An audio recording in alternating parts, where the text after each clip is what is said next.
If I were at 30% body fat right now, I had visceral fat and I didn't like the way I looked, and I wanted to get to 15% in the fastest and most healthiest way possible.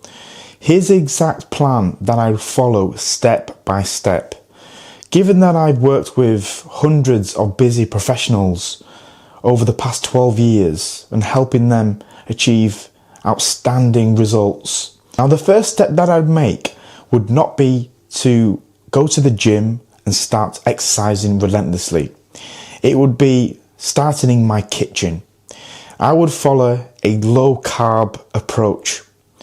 This is known as an adaptive ketogenic diet, which means that you still will eat carbs. However, the timing of your carbs, the amount, will significantly dictate how much body fat that you lose in a given period of time.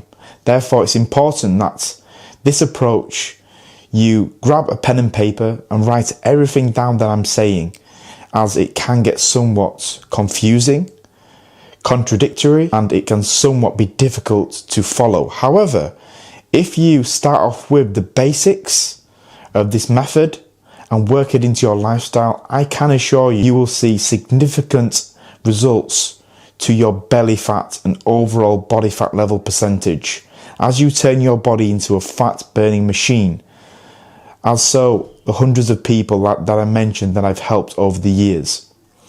Now, it starts off in your kitchen, the foods that you would eat day to day. Let's look at structuring those better, because no doubt if your body fat's high, you cannot eat in a structured and orderly way that allows you to utilize your own body fat. So where we start is when you get up in the morning, it's important that you don't eat first thing and you keep the body in a fasted state. Fasting is a key process of mine and how I help people get in shape by limiting the window that they can eat. This is key because if you could eat less food throughout the day, your body will get used to wanting less food. And if you want less food, you'll be basically losing weight much quicker because the body is not going to be relying on food that you give it. Particularly if your window of eating is big. If you're getting up in the morning and having a bowl of cereal at 7:30, you'll constantly most likely be eating for the whole day until you go to bed. That's probably a 16 or 17 hour day. Whereas if you tell the body and give it signals to fast until at least 10 o'clock or later, midday I'd recommend, you'll tell the body to not want that amount of food anymore. You need to be eating more fat and protein based foods in the morning. You do not want to be eating any carbs in the morning. All right. This will start telling the body to start utilizing fat as a fuel source. This is because, let's go into hormones.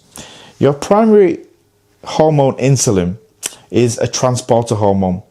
It transports carbohydrates, sugars, into your muscles to get utilized for energy.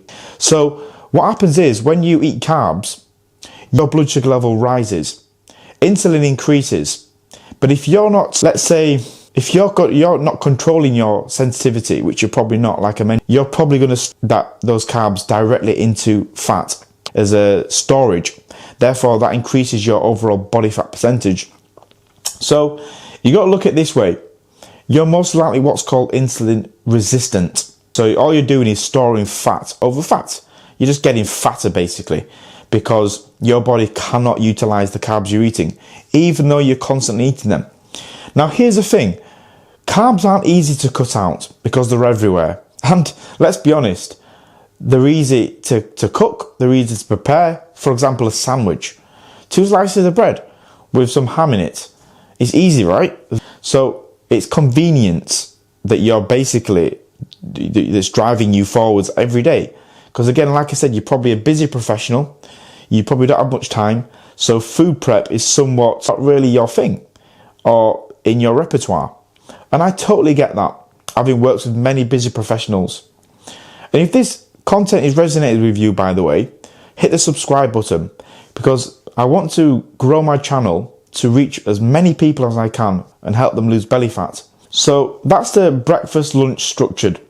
You need to then eat the same throughout the rest of the day with more fat and more protein. Like I mentioned, this is known as targeted ketogenic dieting.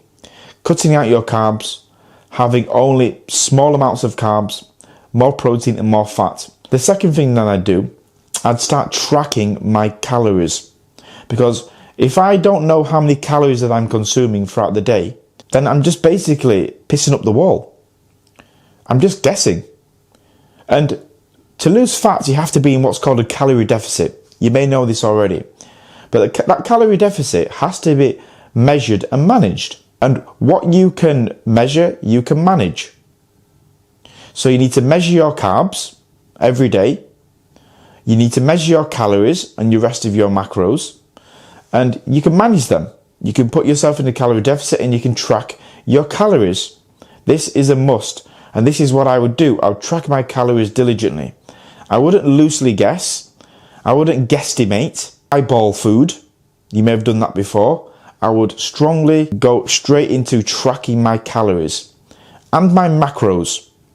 I'd download MyFitnessPal and I'd start tracking the two diligently, like my life depended on it.